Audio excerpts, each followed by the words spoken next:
ವಕ್ರತುಂಡ ಮಹಾಕಾಯ ಕೋಟಿ ಸೂರ್ಯ ಸಮಬ್ರಹ ನಿರ್ವಿಘ್ನಂ ಕುರ್ಮೆ ದೇವೋ ಸರ್ವಕಾರ್ಯೇಷು ಸರ್ವದಾ.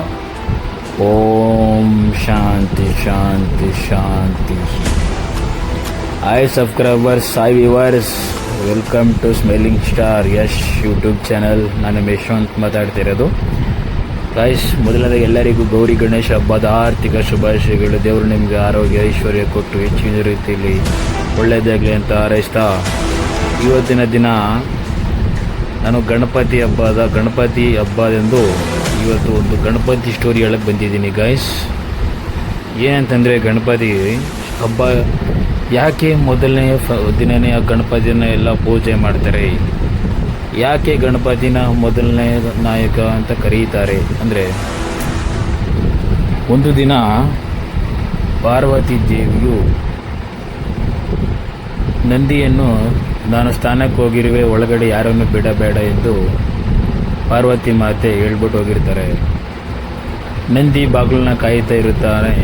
ಆವಾಗ ಪರಮೇಶ್ವರ ಬಂದಾಗ ನನ್ನ ಪ್ರಭುವನ್ನು ಹೇಗೆ ತಡೆಯುವುದು ಅಂತ ಅಂದ್ಕೊಂಡು ನಂದಿ ಪರಮೇಶ್ವರನ ಬಿಟ್ಬಿಡ್ತಾರೆ.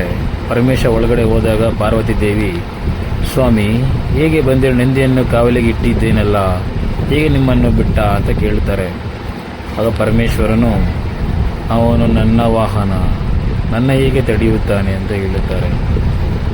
ಆವಾಗ ಕೋಪಗೊಂಡ ಪಾರ್ವತಿಯು ಕೂಗಾಡಲು ನಂದಿ ಮೇಲೆ ಪ್ರಾರಂಭ ಮಾಡ್ತಾರೆ. ಆವಾಗ ಶಿವ ಬೇಜಾರು ಮಾಡಿಕೊಂಡು ಹೋಗ್ಬಿಡ್ತಾರೆ.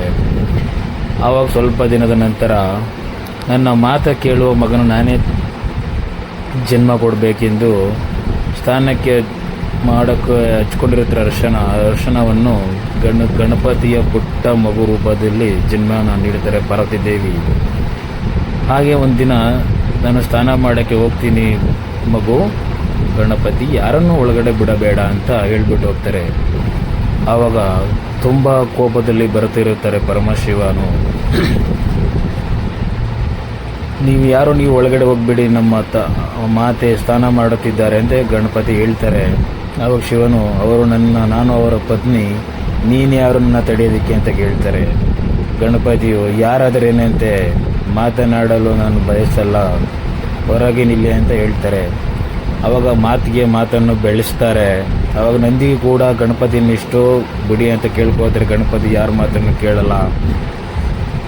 ಆವಾಗ ಶಿವನು ಕೋಪಗೊಂಡು ತ್ರಿಶೂಲದಲ್ಲಿ ಗಣಪತಿಯ ರುಂಡವನ್ನು ಸಂಹರಿಸಿಬಿಡ್ತಾರೆ. ಆವಾಗ ಅಯ್ಯೋ ಎಂದು ಗಣಪತಿ ಚೀರಿದಾಗ ಜಲಕ ಮಾಡುತ್ತಿದ್ದ ಪಾರ್ವತಿ ಓಡ್ಬಂದು, ಅಯ್ಯೋ ಶಿವಸ್ವಾಮಿ, ನಿಮ್ಮ ಮಗನನ್ನು ನೀವು ಕೊಂದು ಬಿಟ್ಟೇರೆ, ಅವನು ನಾನು ಜನ್ಮ ಕೊಟ್ಟ ಮಗ ಅಂತ ಅಳುತ್ತಾರೆ. ಅದೇ ಕ್ಷಣದಲ್ಲಿ ಬ್ರಹ್ಮನು ಅಲ್ಲಿಗೆ ಬರುವಾಗ, ನನಗೆ ಗೊತ್ತಿಲ್ಲ, ನನ್ನ ಮಗನನ್ನು ನೀವು ನನಗೆ ವಾಪಸ್ ಕೊಡಲೇಬೇಕು ಎಂದು ಹಠ ಹಿಡಿಯುತ್ತಾರೆ ಪಾರ್ವತಿ ತಾಯಿ.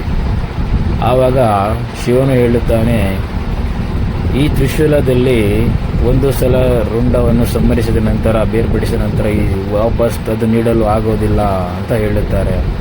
ಹಾಗೆ ಬ್ರಹ್ಮನು ಹೇಳುತ್ತಾರೆ, ಉತ್ತರ ಕಡೆ ತಲೆ ಹಾಕಿ ಯಾರು ಮಲಗಿರುತ್ತಾರೋ ಅವರ ತಲೆಯನ್ನು ತಂದು ಗಣಪತಿಗೆ ಕೊಟ್ಟರೆ ಮರುಜೀವ ಕೊಡಬಹುದು ಎಂದು ಹೇಳುತ್ತಾರೆ. ಆವಾಗ ಶಿವನ ನಂದಿಗೆ ಉತ್ತರ ಕಡೆ ಯಾರು ತಲೆ ಹಾಕಿ ಮಲಗಿರುತ್ತಾರೋ ಅವರ ತಲೆಯನ್ನು ಕಡಿದುಕೊಂಡು ಬಾ ಅಂತ ಹೇಳುತ್ತಾರೆ. ಆವಾಗ ನಂದಿಯು ಎಲ್ಲ ಕಡೆ ಹುಡುಕಾಡಿ ನೋಡುತ್ತಾರೆ, ಯಾರು ಉತ್ತರ ಕಡೆ ತಲೆ ಹಾಕಿ ಮಲಗಿರುವುದಿಲ್ಲ. ಆಗ ಅವರ ಕಣ್ಣಿಗೆ ಒಂದು ಆನೆ ಕಾಣಿಸುತ್ತದೆ.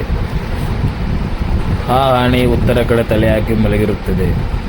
ಆ ತಲೆಯನ್ನು ಕತ್ತರಿಸಿಕೊಂಡು ಓಡಿ ಬಂದು ಶಿವನ ಕೈಯಲ್ಲಿ ಕೊಟ್ಟಾಗ, ಶಿವನು ಹಾಗೆ ಬೇರೆ ದಾರಿ ಇಲ್ಲದೆ ಆ ಆನೆ ತಲೆಯನ್ನು, ಅವರ ಶಕ್ತಿಯನ್ನು ಹಿಡಿದು ತಲೆಯನ್ನು ಗಣಪತಿಗೆ ಹಾಕ್ತಾರೆ. ಆವಾಗ ಪಾರ್ವತಿ ತಾಯಿಯು, ಎಲ್ಲರೂ ನನ್ನ ಮಗನನ್ನು ಅಪಮಾನ ಮಾಡುತ್ತಾರೆ ಆನೆ ತಲೆ ಇದ್ದರೆ ಅಂತ ಹೇಳಿದಾಗ, ಇಲ್ಲ, ಆ ಥರ ಆಗುವುದಿಲ್ಲ.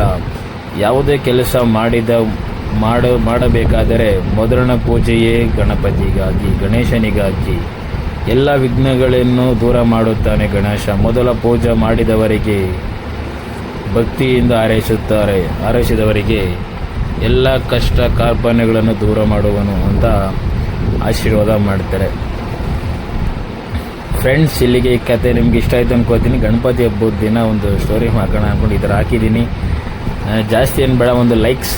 ನಿಮ್ಮ ಸಬ್ಸ್ಕ್ರೈಬರ್ಸ್ ಎಲ್ಲರಿಗೂ ಕೂಡ ಗಣಪತಿ ಹಬ್ಬದ ಆರ್ಥಿಕ ಶುಭಾಶಯಗಳು. ದಯವಿಟ್ಟು ಸಬ್ಸ್ಕ್ರೈಬರ್ಸ್ ನನಗೆ ಲೈಕ್ ಮಾಡಿ, ಕಮೆಂಟ್ ಮಾಡಿ, ಶೇರ್ ಮಾಡಿ, ನಿಮ್ಮ ಫ್ಯಾಮಿಲಿ ಫ್ರೆಂಡ್ಸ್ಗೆಲ್ಲ ಶೇರ್ ಮಾಡಿ. ಹಾಗೆಯೇ ಈ ಹೊಸ ಸ್ಟೋರಿ ನಿಮ್ಗೆ ಇಷ್ಟ ಆದರೆ ದಯವಿಟ್ಟು ಲೈಕ್ ಮಾಡಿ, ಕಮೆಂಟ್ ಮಾಡಿ. ಮತ್ತು ನಾಳೆ ಒಂದು ವಿಡಿಯೋ ಜೊತೆ ನಾಳೆ ಸಿಗ್ತೀನಿ. ಎಲ್ಲರಿಗೂ ಗಣಪತಿ ಗೌರಿ ನಿಮ್ಗೆ ಎಲ್ಲರಿಗೂ ಒಳ್ಳೇದು ಮಾಡಲಿ. ಧನ್ಯವಾದಗಳು.